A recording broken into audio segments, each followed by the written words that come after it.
సాధించిన విజయాలు చెప్పు. గౌరవనీయులైన ముఖ్యమంత్రి గారికి, అలాగే వేదిక పైన ఉన్న పెద్దలందరికీ నా హృదయపూర్వక నమస్కారాలు. నాతోటి మహిళలందరికీ మహిళా దినోత్సవ శుభాకాంక్షలు. నా పేరు నవనీత, గట్కేసర్ మండల్, అంకుషాపూర్ విలేజ్. భవానీ పొదుపు సంఘంలో నేను 20 సంవత్సరాల క్రితం జాయిన్ అయ్యి నేనే గ్రూప్ లీడర్గా ఉండి ఇప్పటికీ కూడా నేనే గ్రూప్ లీడర్గా మెయింటైన్ చేసుకుంటున్నాం సార్. అట్లా ఉంటుండగా నేను ఒక 2 ఎన్నికలప్పుడు ఎవరు టికెట్ ఇవ్వలేదమ్మా? వచ్చేసారి మీ దగ్గర ఏం ఎలక్షన్ వస్తుందో జంగే ఉండా ఎవరుండ్రు శరత్ రాసి పెట్టుకో, ఆమెకు టికెట్ ఇద్దాం ఎన్నికలలో, సరేనా?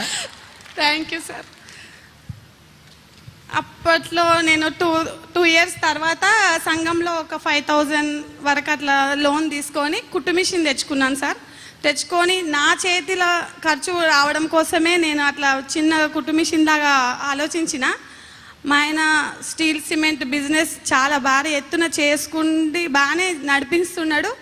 దాంట్లో ఒక లాస్ వచ్చి బాగానే అప్పు అయిన తర్వాత 2-3 సంవత్సరాల తర్వాత నాకు తెలిసినప్పటికీ వడ్డీలు చక్రవడ్డీలతో 20 లక్షల వరకు వడ్డీలతో బాగా ఇబ్బంది పడి మా పరిస్థితి చాలా ఘోరమైన పరిస్థితిలో ఉన్నప్పుడు అప్పటికే నా హెల్త్ ఇష్యూస్ వచ్చి నేను కుట్టు మిషన్ కూడా కుట్టలేని పరిస్థితిలో మా సెర్ఫ్ మేడం వాళ్ళు నన్ను గుర్తించి నేను ఇంట్లో స్నాక్స్ చేసి ఇట్లా ఆర్డర్స్ పైన పంపించడం జరిగింది. మా మేడం వాళ్ళు నన్ను సెర్ఫ్ నుంచి బాగా. ఇప్పుడు నెలకు ఎంత సంపాదిస్తున్నావు అమ్మా? నెలకు 2,50,000 సంపాదిస్తా సార్. అమ్మో, వచ్చే ఎలక్షన్కు నేను అప్పు అడగాల్సిందే. సరస్ మేళాలో పిల్లలు ఎంతమంది అమ్మా? 3 సార్. చదివిస్తున్నావా? చదివిస్తున్నా సార్. పెద్ద బాబు degree first year Uppal little flower కాలేజీలో జాయిన్ చేసిన. 2 పిల్లలు, చిన్న బాబు కూడా డిగ్రీ ఫస్ట్ ఇయర్, ఇప్పుడు పాప బీటెక్ ఫస్ట్ ఇయర్. ఓ, మంచిగా చదివించుకుంటున్నావమ్మా. పిల్లల్ని బాగా చదివించుకో.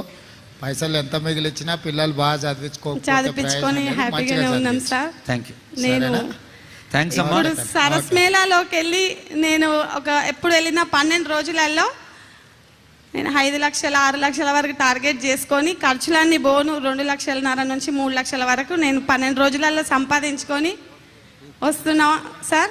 చాలా హ్యాపీగా ఉన్నా. ఇప్పటికి 11 నేను ఇప్పుడు 5,000తో మొదలుపెట్టిన నా వ్యాపారము ఈరోజు నేను సంవత్సరానికి 10 లక్షల టర్న్ ఓవర్తోని నెలకి 20,000 సంపాదిస్తున్నా సార్. నా పిల్లలు చదువుకుంటున్నారు. పిల్లలు ఏం చదువుతుండ్రమ్మా? ఒక బాబేమో ల్యాబ్ టెక్నీషియన్ చేసిండు సార్, ఇంకో బాబేమో బీటెక్ చేసిండు సార్. బీటెక్ చేసిండు. ఇద్దరు కొడుకులే సార్. నాకు కట్నం తీసుకుంటావా పెళ్ళిలో? తీసుకోండి సార్. తీసుకోవా? తీసుకోండి. మాట ఇస్తున్నావా? మాటే సార్. మీకు ఇచ్చానంటే నా అన్నకి ఇచ్చినట్టే సార్. అదే మళ్ళా జవహర్ నగర్ లో నాకు అందరు తెలుసు సార్.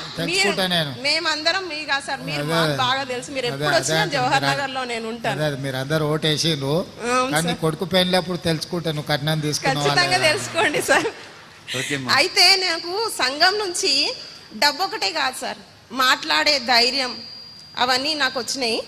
సో అందుకని నాకు సంఘంలో చేరడం వల్ల నిజంగా నేను చచ్చిపోదాం వద్దిగా నాకు జీవితం అయిపోయింది అనుకున్నా సార్ నేను. అటువంటిది నాకు మనోధైర్యాన్ని ఇచ్చిండ్రు. కుటుంబం వాళ్ళకంటే ఎక్కువ కూడా సంఘం వాళ్ళే సార్. మాకు ఆపద వచ్చినా సంపద వచ్చినా, ఈరోజు మా సంఘానిది 2.5 లక్షలు ఉంటుంది సార్. మేము ఎవరికన్నా చిన్న పేద అమ్మాయి పెళ్లి చేస్తానన్నా లేకపోతే చదువుకుంటుందన్న 1,00,000 రూపాయలు మేము అందరం కలిసి ఇచ్చేస్తాం. బ్యాంక్ వాళ్ళు కూడా మమ్మల్ని బతిలాడి మరీ లోన్స్ ఇస్తున్నారు సార్. మేము అంతా మంచిగా రీపేమెంట్ చేసుకుంటున్నాం. కరోనా టైంలో కూడా మేము రీపేమెంట్ ఎక్కడా సంఘాల ద్వారా ఆగిపోయింది లేదు సార్. కాబట్టి మేము ఇట్లా పనీర్ అది నేను తయారు చేసుకుంటున్నా కదా సార్. ఇట్లా అమ్ముకుంటూ నాతోటి ఉన్న మహిళలకు కూడా నాకు ఉపాధి కల్పించడం జరిగింది సార్. ఇలా సుధమ్మ గారు ఆమె చెప్తున్న విజయాలు అందరికి కూడా ఉన్నాయి కదా, మీ అందరికి కూడా. కాబట్టి ఒకసారి గట్టిగా చప్పట్లు కొట్టండి. మరి మీ అందరి విజయాలు కూడా అమ్మా. సార్, నాకు ఇంతటి అవకాశం ఇచ్చిన మా మెప్మా డిపార్ట్మెంట్, ఇప్పుడు మా ముఖ్యమంత్రి వారికి, సభ పెద్దలందరికీ నమస్కారం. ఇప్పుడు చాలా రుచికరమైన మాటలు వినబోతున్నాం. కూరగాయలలో వంకాయ రాజట, మరి వంటలలో చెప్పుతలే ఏంది? వంటలలో దమ్ బిర్యానీ, హైదరాబాద్ దమ్ బిర్యానీ రారాజు అని సాక్షాత్తు కేరళ ముఖ్యమంత్రి అన్నాడు సార్. మన వాళ్ళు అక్కడ చేసిన చెప్పుతల్లి. నీ